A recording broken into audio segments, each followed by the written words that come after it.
L'histoire commence par la défaite du héros face au roi démon. L'humanité, acculée, a rassemblé 1000 mages de la barrière pour contrer le roi des démons et son armée. Ils ont créé une barrière contre le royaume des démons. Pendant ce temps, des générations de héros ont défié le roi des démons, mais ils n'ont cessé de perdre. 30 ans plus tard, dans les montagnes, notre protagoniste Blake, un mage de barrière de 39 ans, se réveille et s'étire les mains. Après avoir enfilé un manteau, il est sorti de sa hutte et s'est dit qu'il se sentait encore plein d'énergie aujourd'hui. Il regarda la nuée de démons à l'extérieur de la barrière qu'il avait créée. Il remarqua que la barrière s'affaiblissait. Il s'agenouilla, posa ses 2 mains sur le sol et commença à lancer un sort pour renforcer la barrière. Il mit toute son énergie à l'épaissir, mais constata que l'efficacité de la barrière s'affaiblissait plus rapidement ces derniers temps et que la puissance magique nécessaire avait augmenté de façon significative. Blake espérait qu'un nouveau héros viendrait bientôt à bout du roi démon. Pendant ce temps, dans le château du roi démon, le héros affrontait le roi démon. Ils s'élancèrent l'un vers l'autre et lancèrent leurs attaques simultanément. L'héroïne poussa un grand cri tout en brandissant son épée. En même temps qu'elle attaquait, elle libérait son pouvoir et parvenait à taillader le roi démon tout en esquivant son attaque. Le roi démon était gravement blessé, crachant du sang, et ne pouvait pas croire qu'il avait perdu. Il marmonna à plusieurs reprises que c'était impardonnable et essaya de dire quelque chose au héros, mais il mourut avant d'avoir pu terminer. L'héroïne sourit victorieusement, leva son épée et déclara leur triomphe, invitant tout le monde à fêter l'événement.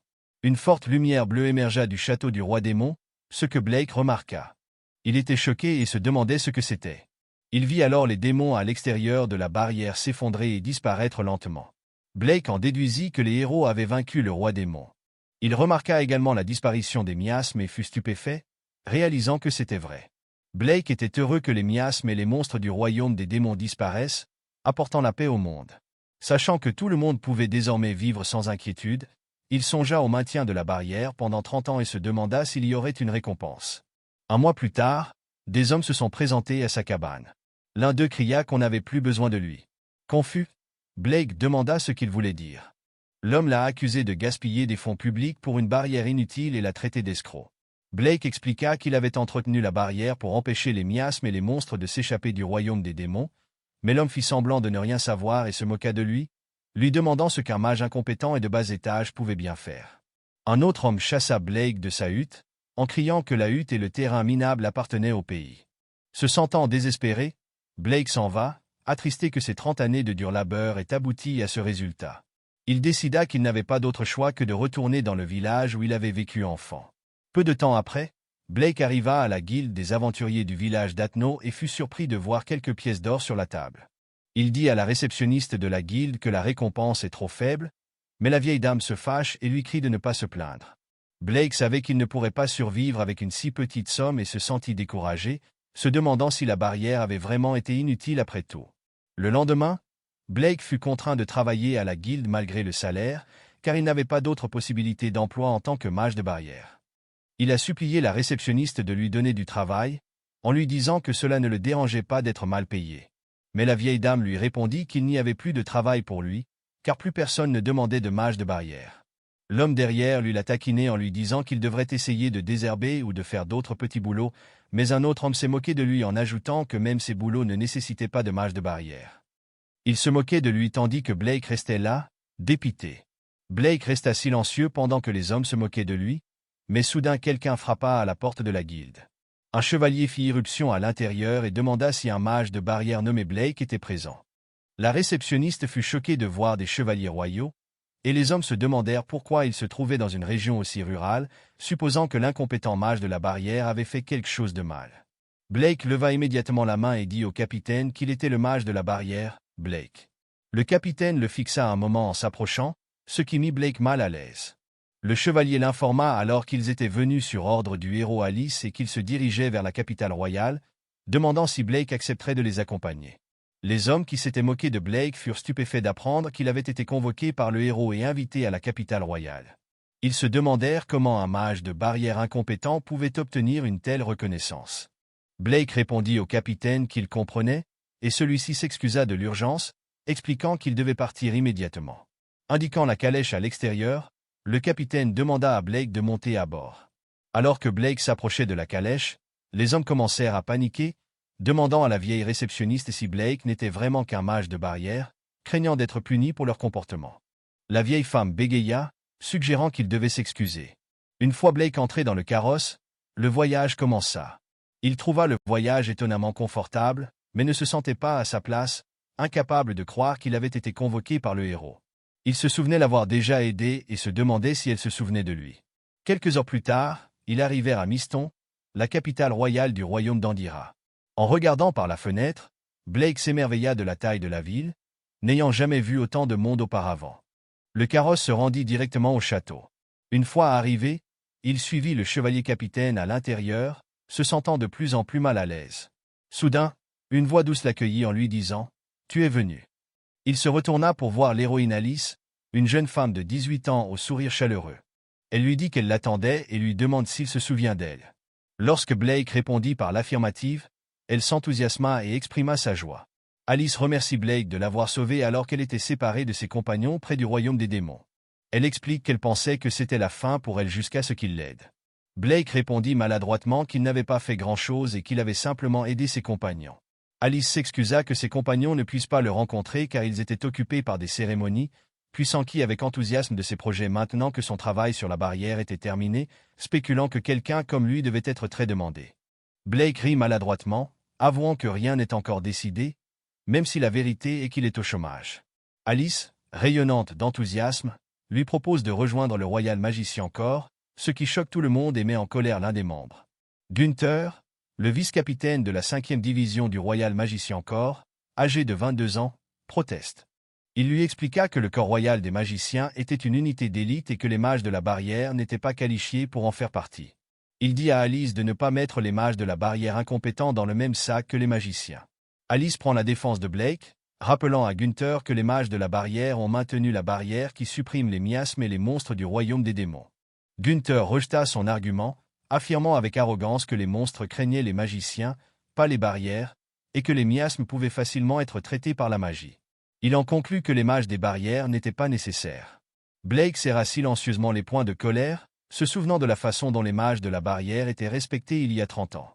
Il n'arrive pas à croire que leur réputation se soit autant dégradée en l'espace d'1 an.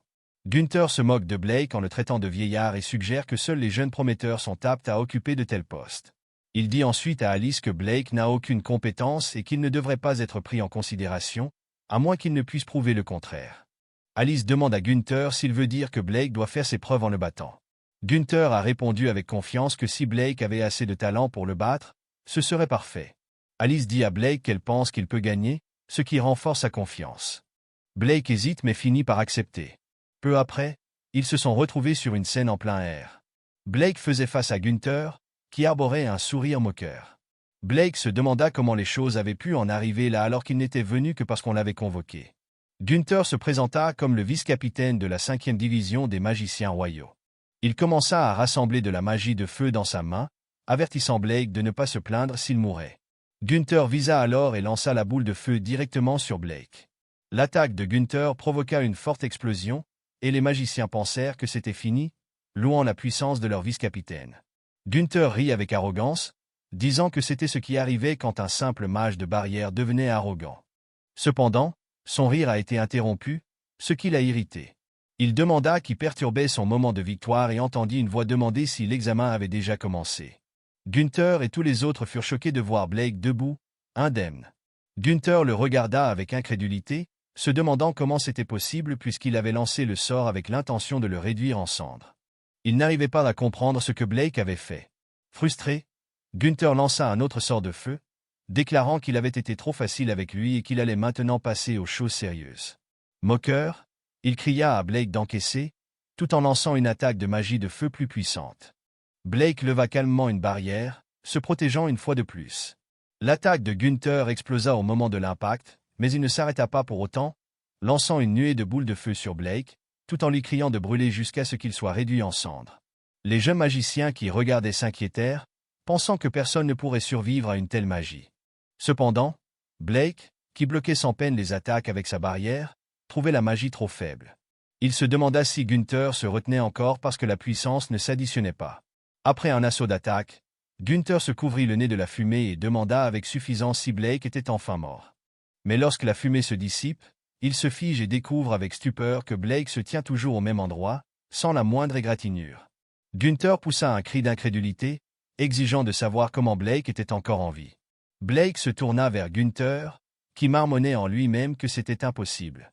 Gunther, d'un ton moqueur, se moque de Blake, le traitant d'ordure qui ne peut que créer des barrières. Il ricana en disant que défendre ne servait à rien si Blake ne pouvait pas attaquer, l'incitant à essayer de riposter s'il était si frustré. Blake, confus pendant un moment, a levé la main et a calmement dit qu'il allait le faire.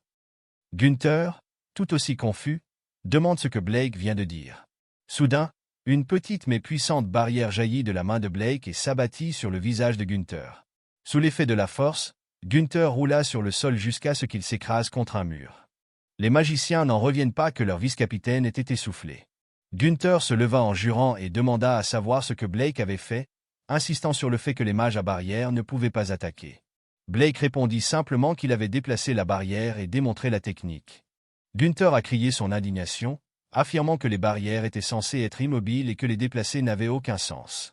Blake expliqua maladroitement qu'après 30 ans de mise en place de barrières, il avait pris le coup en demandant en plaisantant si c'était de la triche. Les magiciens commencèrent à chuchoter entre eux, se demandant si le mage des barrières était réellement plus fort que le vice-capitaine. Ils remarquèrent que Blake avait encaissé toutes les attaques sans la moindre égratignure. En entendant leur chuchotement, Gunther devint furieux, se demandant comment il pouvait perdre face à des ordures qui se rendaient compte que sa position était en train de s'effriter. Il jeta un coup d'œil à son équipe, qui lui répondit par un signe de tête silencieux. Il lance un sort pour créer une petite boule de feu derrière Blake. La boule de feu grossit et tente de le brûler par derrière, mais le bouclier de Blake s'active automatiquement, le protégeant. La foule est stupéfaite, mais Alice sourit d'un air entendu. Blake, oblivious, turned and asked if something had hit him, wondering if it was a stone. Gunther, watching in disbelief, realized the barrier activated on ETS on. What hell is this guy? Et muttered. Alice fixa Blake, une lueur de fierté dans les yeux, pensant que Blake avait prouvé sa force. Furieux, Gunther prépara un autre sort. Il ne pouvait accepter de terminer le duel dans une telle humiliation. Versant tout son mana dans une dernière attaque, il se prépara à lancer un sort de magie du feu avancé. Les jeunes magiciens, sentant le danger, s'enfuirent, sachant qu'ils seraient pris dans l'explosion. Gunther hurla à Blake, déclarant qu'il le tuerait avec cette attaque à pleine puissance, et libéra un énorme boulet de canon de feu. Blake ne bougea même pas alors que l'énorme sort fonçait sur lui. Les magiciens derrière lui hurlaient de peur, mais Alice restait calme. Elle savait que la magie avancée ne pouvait pas être bloquée par une barrière ordinaire, mais elle croyait en Blake, car une fois, alors qu'ils étaient encerclés par un démon, il avait tué des démons en déplaçant simplement ses barrières. Comme elle s'y attendait, Blake annula sans effort le boulet de canon de feu, laissant Gunther dans un état d'incrédulité stupéfait. Gunther tomba à genoux, marmonnant à plusieurs reprises que c'était impossible. Sa magie la plus puissante avait échoué, et son mana était complètement épuisé. La foule murmura son admiration, réalisant que Blake avait gagné. Alice annonça fièrement que Blake avait fait ses preuves et déclara que l'équipe des mages de la barrière avait triomphé. Elle insista sur le fait que Blake était qualifié pour rejoindre le corps royal des mages. Gunther essaya d'argumenter, criant que Blake n'était pas le seul mage de la barrière. Il exige de savoir ce qui est arrivé aux autres. Les enquêteurs sont arrivés, rapportant que la plupart des autres mages de barrière étaient morts ou avaient abandonné leurs fonctions, détournant des fonds au passage. Peu à peu, ils avaient disparu, laissant Blake seul mage de barrière à maintenir la vaste barrière autour du royaume des démons. Blake comprit, réalisant pourquoi le mana qu'il consacrait à la mise en place des barrières ne cessait d'augmenter. Gunther, abasourdi, cria à l'enquêteur, se demandant comment Blake pouvait à lui seul gérer une barrière sur une zone plus grande que tout le royaume d'Andria. Il insista davantage, demandant à l'enquêteur si son interlocuteur Blake pouvait maintenir une barrière de cette envergure par lui-même. Alice sourit, réalisant que Blake avait dépassé toutes les attentes. Soudain, une voix interrompt l'agitation. Une silhouette entra en scène, exigeant de savoir ce qui se passait. Gunther se figea de stupeur. C'était Lancelot, le capitaine de la première division. Tout le monde était surpris de voir Lancelot, le meilleur capitaine de la première division, car c'était la première fois qu'il le voyait de près. Lancelot ordonne à Gunther de lui expliquer ce qui se passe. Avant que Gunther ne puisse répondre, Alice apparaît à côté de Lancelot et explique qu'elle a recommandé à Blake, le mage de la barrière, de rejoindre le corps royal des magiciens. Cependant, Gunther avait douté des capacités de Blake, ce qui l'avait conduit à passer un test pratique. Lancelot demande à Alice de confirmer que cela signifie qu'ils se sont battus en duel, ce à quoi elle répond par l'affirmative. Gunther lance un regard furieux à Blake, mais ce dernier reste calme. Lancelot se tourne alors vers Gunther et lui fait remarquer qu'il semble avoir perdu.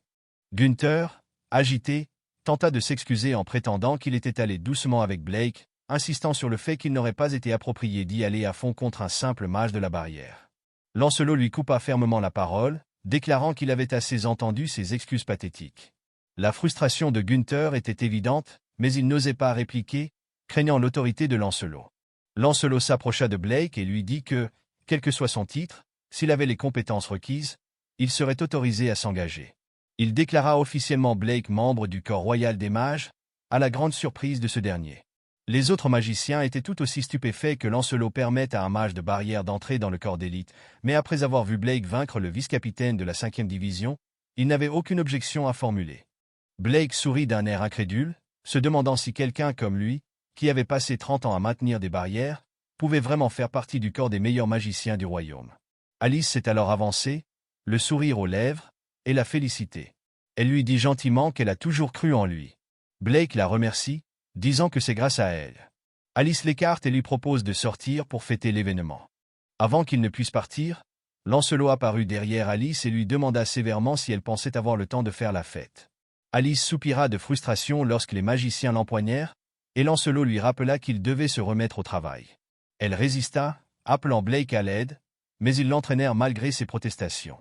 Par la suite, Lancelot se tourna vers Blake et lui fit remarquer qu'Alice semblait le préférer. Il demande quel type de relation Blake entretient avec elle. Blake répondit calmement qu'il n'était que des connaissances. Lancelot acquiesça mais l'avertit que de nombreuses personnes essayaient de se rapprocher du héros pour des raisons inavouées, avertissant Blake de ne pas être l'une d'entre elles. Sur ce, Lancelot s'éloigna tandis que Gunther fixait Blake avec une pure haine. Quelques jours plus tard, Blake arriva au dortoir du Royal Magicien Corps. Il fut surpris par la taille et la grandeur du bâtiment. En entrant, il regarde nerveusement autour de lui, à la recherche de la chambre qui lui a été attribuée.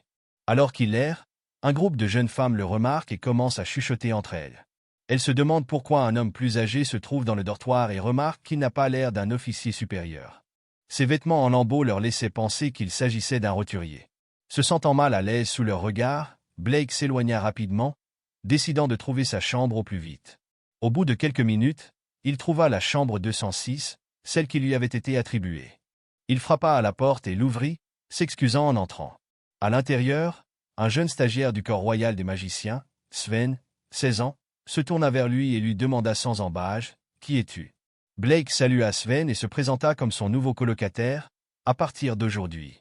Sven demanda immédiatement « Pourquoi y a-t-il un vieux monsieur ici ?»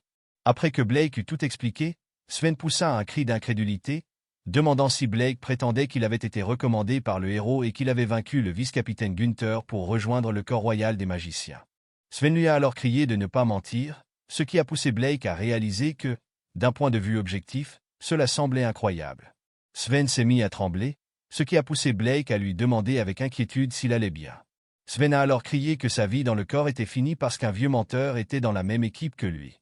Confus, Blake demande ce qu'il entend par « même équipe ».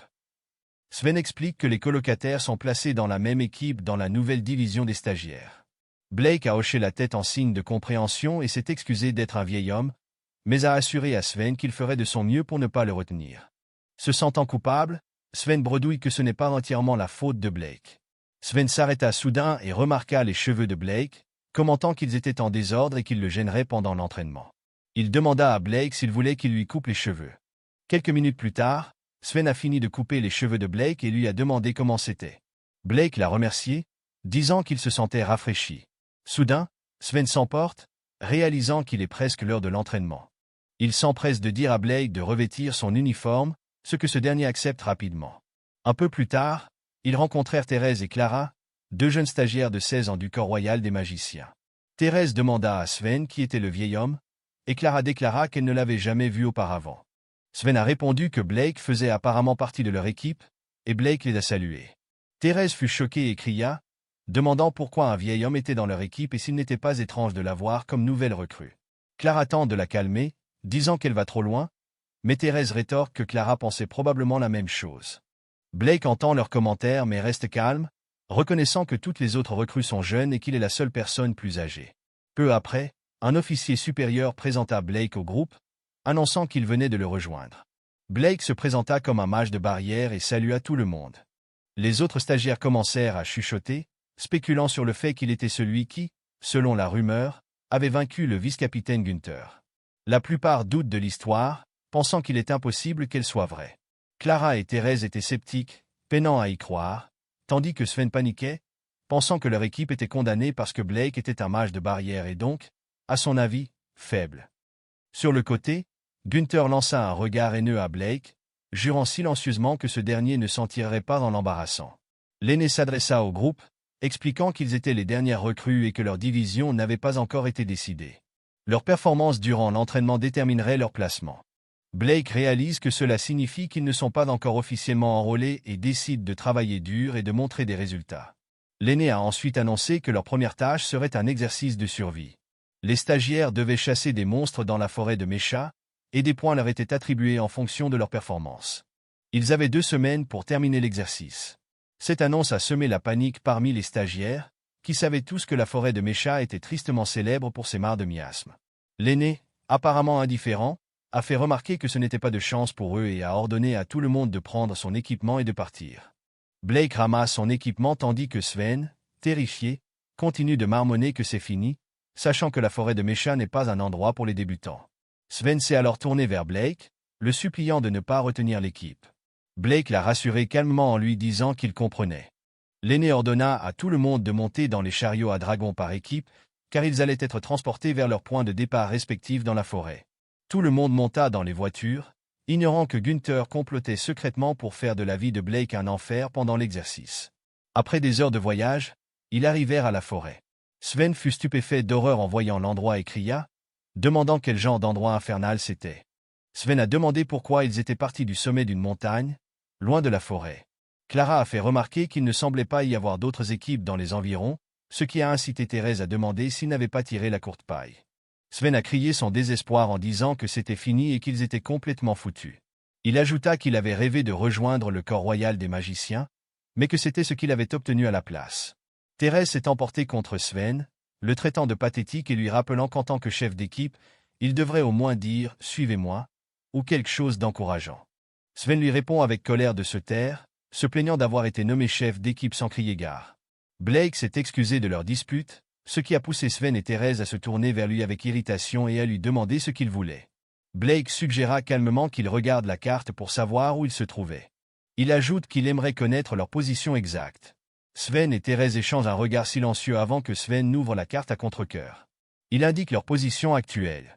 Clara fit remarquer qu'il était assez loin de leur objectif, mais qu'elle pourrait y arriver si elle se dépêchait. Thérèse, cependant, se demanda si c'était possible à moins de se dépêcher de faire tout le chemin. Blake a demandé s'il devait partir immédiatement, et Sven a accepté à contre-cœur, disant qu'il n'avait pas le choix.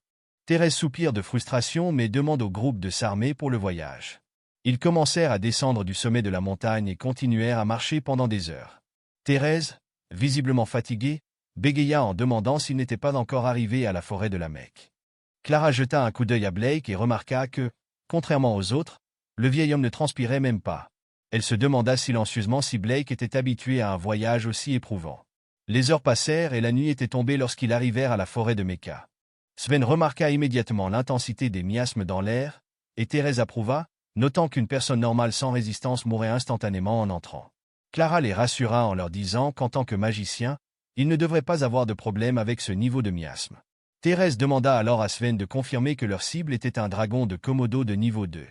Sven est d'accord et fait remarquer que l'emplacement de son nid est indiqué sur la carte. Blake, curieux, demanda à quoi faisait référence le système de niveau, choquant Sven en lui disant qu'il ne le savait pas. Sven expliqua que les monstres étaient classés en 10 niveaux de force, le niveau 1 étant le plus faible et le niveau 10 le plus fort. Blake remercie Sven pour l'information, et Sven répond fièrement de ne pas en parler. Mais avant que Sven ne puisse se prévaloir de son explication, Thérèse et Clara commencèrent à marcher devant lui. Thérèse les appela, leur demandant ce qu'elle faisait et leur rappelant qu'elle devait continuer à avancer. Sven, surpris, leur cria de ne pas le laisser derrière eux et se précipita pour les rattraper. Une heure s'écoula pendant qu'ils continuaient leur randonnée dans la forêt.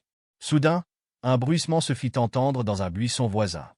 Le groupe se retourna pour voir des gobelins se cacher à l'intérieur. Sven, les reconnaissant comme des monstres de niveau 1, lança rapidement un sort de feu et le lança sur l'un des gobelins, se vantant de pouvoir s'en occuper seul.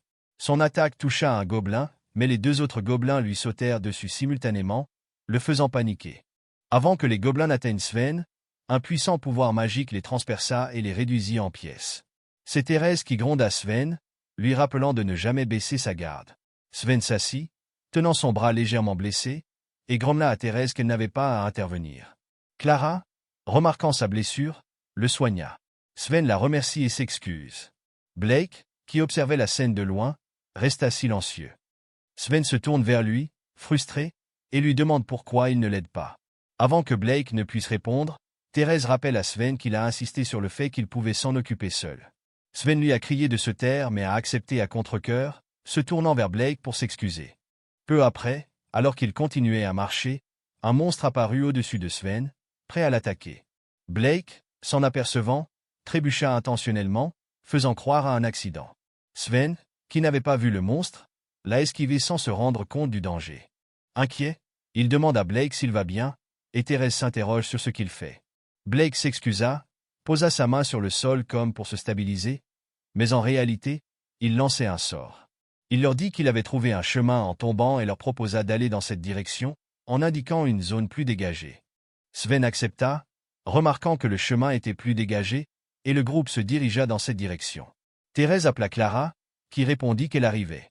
À leur insu, Blake éliminait discrètement les monstres derrière grâce à sa magie. Clara a brièvement senti la puissance et s'est retournée pour regarder, mais n'a rien vu d'anormal. Un peu plus tard, Blake mentionna avoir entendu le bruit de l'eau à proximité et indiqua la direction à suivre. Arrivé près d'un lac, le groupe prit le temps de se reposer. Remarquant que des monstres rôdent dans les environs, Blake propose de se remettre en route. Après des heures de voyage, la nuit tomba et le groupe décida de se reposer. Les jeunes magiciens s'endormirent tandis que Blake montait la garde.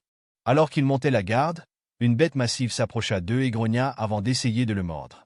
La barrière de Blake s'activa automatiquement, bloquant l'attaque et repoussant la bête dans la douleur. Sven, surpris par le bruit, se réveilla et demanda si Blake avait entendu quelque chose. Blake répond calmement qu'il n'a rien entendu d'anormal. Sven proposa de prendre la relève, mais Blake le rassura en lui disant qu'il allait bien et qu'il le réveillerait si nécessaire. Sven le remercia et se rendormit, ignorant que la barrière de Blake protégeait silencieusement toute la zone. Le lendemain, alors qu'ils reprenaient leur route, Sven remarqua l'absence surprenante de rencontres avec des monstres et commenta qu'il était troublant de voir à quel point les choses se déroulaient en douceur, même si le voyage restait difficile. Clara observa Blake du coin de l'œil, trouvant étrange qu'il n'ait affronté que de faibles monstres jusqu'à présent. Elle se souvint des rumeurs selon lesquelles Blake avait vaincu le vice-capitaine Gunther et se demanda si Blake n'influençait pas leur situation d'une manière ou d'une autre. Thérèse s'interposa, soulignant que l'absence de monstres puissants était une bonne chose. Elle fit remarquer qu'ils étaient déjà épuisés par toute cette marche et que rencontrer des monstres puissants serait désastreux.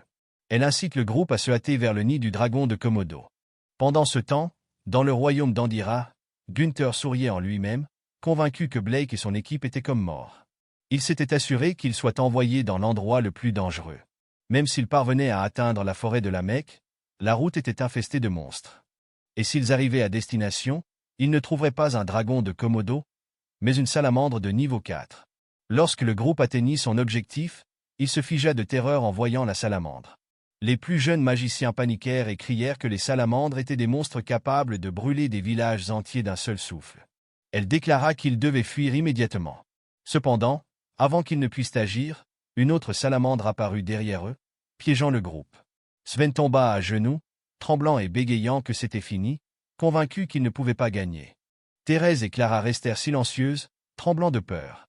La première salamandre commença à rassembler du feu dans sa bouche et lâcha un souffle brûlant dans leur direction. Le groupe hurla de terreur. Thérèse, le visage baigné de larmes, ouvrit les yeux, confuse de constater qu'il ne faisait pas chaud. À leur insu, Blake se tenait calmement, les protégeant des flammes mortelles avec sa barrière. Le groupe fut stupéfait de voir la barrière bloquer les flammes. Clara demanda avec incrédulité si c'était l'œuvre de Blake. La salamandre déchaîna un torrent de feu encore plus puissant, ce qui fit hurler Sven de panique, criant qu'il était impossible de s'échapper même avec la barrière. Blake sortit lentement de la barrière, surprenant tout le monde. En souriant, il leur dit de ne pas bouger et d'attendre. Sven, inquiet, demanda ce qu'il voulait dire et l'appela, mais Blake continua d'avancer. Sven cria désespérément, demandant si Blake avait l'intention de servir de leurre. Il insista sur le fait qu'il était impossible qu'un mage de la barrière puisse vaincre une salamandre. Thérèse, essayant de rester calme, leur dit que le sacrifice de Blake ne pouvait pas être vain et demanda à l'équipe de s'enfuir par la partie la plus faible des flammes au moment où la barrière disparaîtrait. Sven protesta avec colère, criant qu'il ne pouvait pas abandonner le vieil homme. Thérèse rétorque qu'il est impossible de vaincre une salamandre. Clara, qui observait la scène depuis l'intérieur de la barrière, remarqua que les flammes à l'extérieur commençaient à s'affaiblir. Les membres de l'équipe se regardent avec confusion, se demandant ce qui se passe. Ils virent alors Blake se précipiter sur la salamandre, à l'aide d'une barrière tranchante, lui trancher la tête d'un seul coup. Le corps de la salamandre s'effondra, sa tête coupée s'écrasant sur le sol. Le groupe se figea dans un silence stupéfait, incapable de croire ce qu'il venait de voir. Blake avait vaincu la salamandre en un instant. Blake remarqua que la deuxième salamandre à ses côtés rassemblait une immense quantité de feu dans sa bouche. Elle lança une attaque fulgurante vers lui, mais il réussit à s'écarter de la trajectoire. Utilisant ses barrières comme bouclier de fortune, il resta en l'air. La salamandre pencha la tête, cherchant à attaquer à nouveau, mais Blake évita habilement les boules de feu en créant une échelle de tuiles bouclier dans les airs. Alors qu'il atteignait la salamandre, Blake lança une barrière cristallisée qu'il enroula autour de son poing. Il lança son poing vers la salamandre, frappant sa tête avec une force énorme. L'impact fit s'écraser la salamandre sur le sol, brisant la terre sous elle. La salamandre vaincue, Blake désactiva ses boucliers et atterrit en toute sécurité. Ramassant calmement son équipement, il se dit que c'était fini. En réfléchissant à cette rencontre, il se rappela avoir combattu de nombreux lézards similaires dans la forêt dense près du royaume des démons. Il supposa que ces salamandres, bien que dites de niveau 4, n'étaient probablement que des individus plus faibles.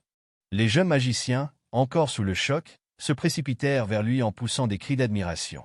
Ils le bombardaient de questions pour savoir comment il était si fort. S'agissait-il d'une technique de barrière? Comment des barrières traditionnellement utilisées pour se défendre pouvaient-elles être utilisées pour attaquer? Blake, perplexe devant leur étonnement, répondit modestement, disant qu'il ne se considérait pas comme fort. Il expliqua qu'il avait occasionnellement chassé des monstres tout en maintenant la barrière dans le royaume des démons, ce qui semblait minimiser ses capacités à leurs yeux. Clara, elle, ne pouvait pas croire ce qu'elle avait vu. Blake ne s'était pas contenté d'utiliser ces barrières pour se défendre ou attaquer, il s'en était également servi comme d'un point d'appui pour manœuvrer dans les airs. Elle commença à se demander si les techniques de barrière n'étaient pas bien plus polyvalentes et puissantes qu'elle ne l'avait imaginé. Tranquillement, elle en conclut que Blake n'était peut-être pas un vieil homme ordinaire. Quelques jours plus tard, de retour sur la scène du dortoir, Gunther riait tout seul, persuadé que Blake devait être mort. Il pensait avec suffisance à la façon dont il avait assuré la mort de Blake en lui assignant, ainsi qu'à son équipe, des chemins de montagne périlleux, des hordes de monstres et le nid de salamandres. L'officier supérieur arriva sur la scène, attendant de saluer les équipes qui revenaient. Lorsque l'une d'entre elles est revenue, l'officier supérieur l'a félicité pour son excellent travail. Gunther, qui observe la scène depuis la ligne de touche, se moque, estimant qu'il est impossible pour l'équipe de Blake de survivre. Cependant, l'aîné annonça que l'équipe F était revenue la première. Gunther se figea, incapable d'assimiler ce qu'il venait d'entendre. Comment ont-ils pu être encore en vie? Et non seulement en vie, mais ils étaient la première équipe à revenir. Gunther tenta de se calmer en se disant qu'ils avaient dû s'enfuir sans avoir terminé la tâche et qu'ils n'avaient probablement pas apporté de matériel pour les monstres avec eux. L'officier supérieur poussa un cri d'incrédulité, ce qui fit sourire Gunther, qui pensait que ses suppositions étaient correctes. Cependant, l'aîné a ensuite exprimé sa surprise en voyant un croc de salamandre parmi les matériaux ramenés par l'équipe. Il déclara qu'il s'agissait d'un résultat de premier ordre dans l'histoire de leur entraînement. Gunther commença à transpirer, incapable de croire qu'un groupe de soi-disant marginaux et un mage de barrière avait réussi à vaincre une salamandre. Le responsable a félicité l'équipe pour sa performance exceptionnelle et a annoncé que leur succès augmenterait considérablement leurs notes. Il les a encouragés à poursuivre dans cette voie lors des prochains entraînements. L'équipe a applaudi, ravi de sa réussite. L'aîné se tourna alors vers son co-senior et lui demanda s'il y avait un nid de salamandre sur le parcours d'entraînement. Le second, perplexe, répondit que l'enquête préliminaire n'avait permis d'identifier que des monstres de bas niveau dans la zone. Pendant ce temps, Sven proclamait fièrement qu'il n'arrivait pas à croire qu'ils étaient en tête du classement. Tur lui rappelle que le mérite en revient surtout à Blake, qui a vaincu la salamandre et les a ramenés sains et saufs. Clara est d'accord, notant qu'il n'aurait pas pu le faire sans lui. Sven s'approche timidement de Blake et le remercie. Blake répond modestement que ce n'est pas vrai, insistant sur le fait qu'ils ont surmonté les obstacles parce que tout le monde a travaillé dur et que tout ce qu'il a fait, c'est apporter un peu d'aide. Sven est visiblement ému par l'humilité de Blake. Tur sourit et dit à Blake qu'elle choisira de le croire de toute façon. Sven a ajouté que Blake était un bon gars, et Clara l'a également remercié. Cependant, Blake ne pouvait se défaire du sentiment qu'ils avaient été considérablement désavantagés par rapport aux autres équipes et soupçonnait que leur succès n'était peut-être pas entièrement dû à une coïncidence. Pendant que le groupe discutait et célébrait, Günther se tenait à proximité, tremblant de rage et jetant un regard à Blake. Son esprit tourbillonnait de pensées vengeresses, jurant qu'il ne laisserait pas passer ça. Quelques jours plus tard, les stagiaires se sont retrouvés pour une nouvelle session. L'instructeur a annoncé que la formation d'aujourd'hui prendrait la forme d'une compétition et que les équipes se répartiraient en conséquence. Sven fait remarquer que le terrain d'entraînement principal semble exigu et propose de se rendre sur le deuxième terrain d'entraînement, moins encombré. Clara accepta et le groupe partit dans cette direction. Günther les remarqua et sourit, tandis qu'un plan diabolique commençait à se former dans son esprit. Sur le deuxième terrain d'entraînement, Sven propose de tester les capacités de Blake, mais ce dernier lui dit en plaisantant d'y aller doucement. Soudain, Günther apparaît et leur ordonne d'attendre. Günther ajouta qu'étant donné qu'ils utilisaient le deuxième terrain d'entraînement, il leur donnerait des instructions personnelles. Sven whispered to Thérèse, asking why vice-captain Günther was participating in their training. Thérèse replied that she had they was helping out due to a shortage of instructor. Günther noticed their whisper and shouted at them, demanding to know what they were talking about before ordering them to gather immediately. Le groupe a répondu à contre-cœur, oui monsieur. Günther se tourna alors vers Blake et ricana, lui disant qu'on n'avait pas besoin de lui et qu'il devait rester là comme un idiot à regarder. Günther fit face aux stagiaires et commença l'instruction. Quelques instants plus tard, Thérèse est étendue sur le sol, couverte de blessures. Clara se précipita à ses côtés et soigna ses blessures. Günther les taquine, leur demandant pourquoi ils ne prennent pas l'exercice au sérieux, et leur fait remarquer que si leur adversaire était un vrai monstre, il serait déjà mort. Günther leur a crié de se lever, déclarant que l'instruction n'était pas encore terminée. Blake tente de s'approcher des apprentis blessés, mais Günther lui aboie de ne pas bouger, lui rappelant qu'il a reçu l'ordre de ne pas le faire. Günther se moque en expliquant qu'il ne fait qu'instruire les apprentis parce qu'ils sont faibles. Blake lança un regard furieux à Günther, mais ce dernier se contenta de sourire, ravi de voir la frustration sur le visage de Blake. C'était exactement ce qu'il voulait pour que Blake se sente impuissant. Günther se retourna vers les stagiaires, leur demandant d'arrêter de lambiner et de se mettre en position. Rassemblant de la magie de feu dans ses mains, il la dirigea vers le groupe. « Si vous n'arrivez pas à vous mettre en position, cria-t-il, je vous y forcerai. » Günther lança un torrent de feu vers les apprentis terrifiés, qui hurlèrent de peur. L'attaque de Günther a explosé, mais il a plaisanté en disant à Blake qu'il semblait que ses camarades s'étaient retrouvés dans une situation difficile et que sa main avait glissé parce que Blake l'avait insulté. Günther fait alors face à Blake et lui dit de ne pas se méprendre, qu'il ne s'agissait que de conseils et qu'il ne les avait pas tués. Cependant, il a admis qu'il avait peut-être été un peu trop passionné avec la guidance, et qu'ils avaient probablement été un peu brûlés. Günther désigna fièrement les nouveaux apprentis, disant à Blake que la fumée commençait à se dissiper et qu'il devait contempler l'état misérable de ses camarades. Mais lorsque la fumée a disparu, les apprentis étaient sains et saufs, grâce à son bouclier. Cela choqua Günther, qui demanda pourquoi ils étaient sains et saufs.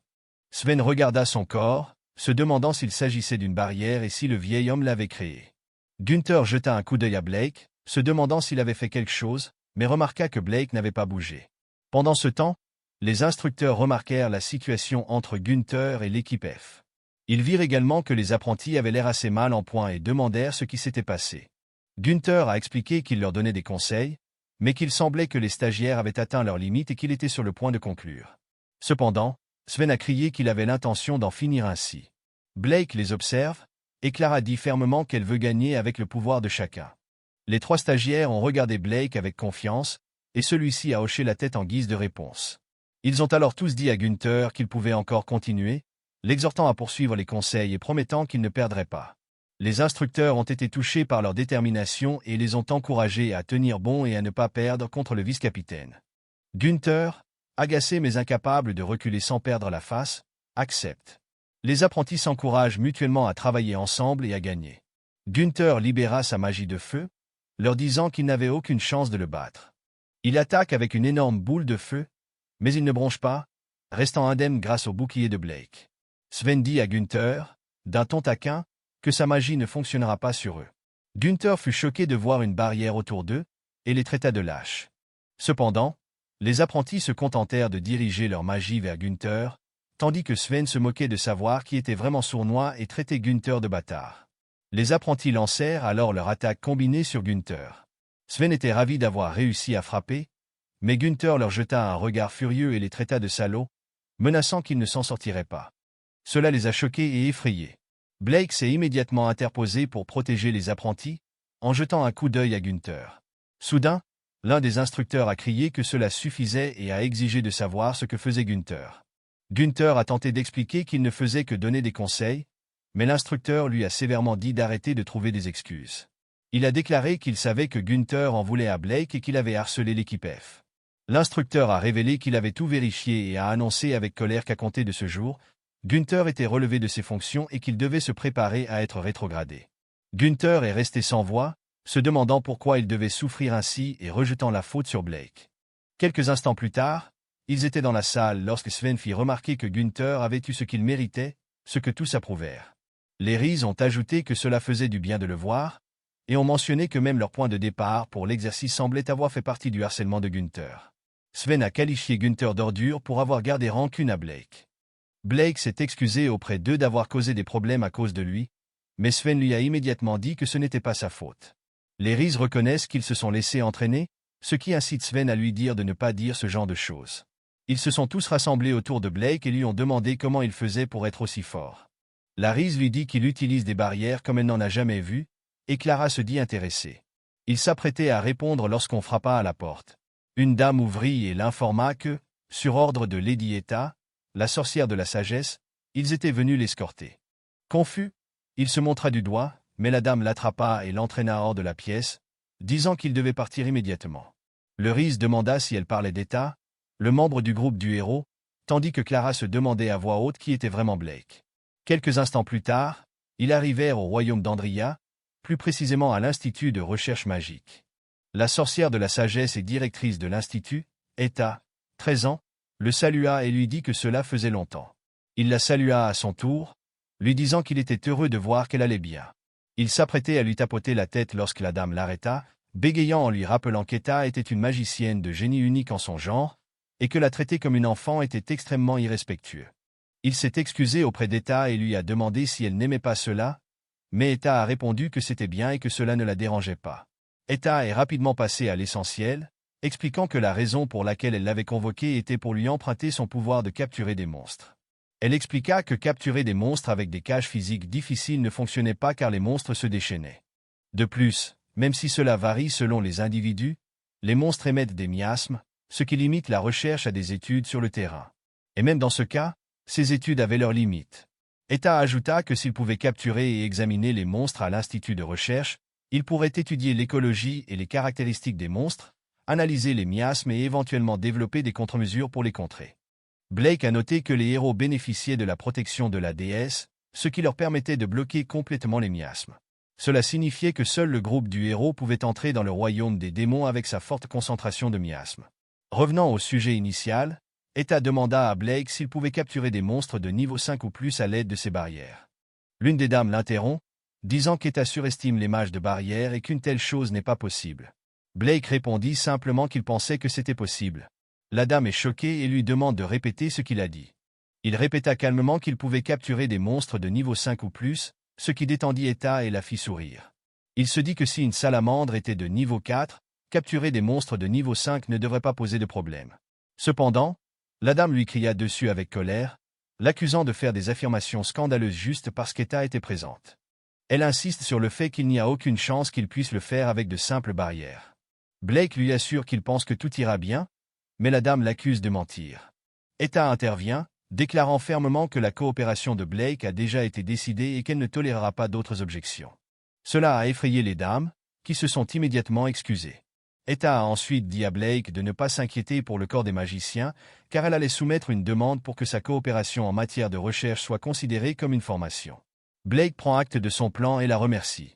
Cependant, La dame spécule silencieusement que Blake pourrait avoir une certaine influence sur Etta et décide qu'ils doivent la protéger, ce qui donne un mauvais pressentiment à Blake et l'inquiète. Etta annonça alors bruyamment qu'il se rendait à la mine de Bourbon abandonnée et demanda à tout le monde de sortir immédiatement. Quelques minutes plus tard, ils étaient tous prêts.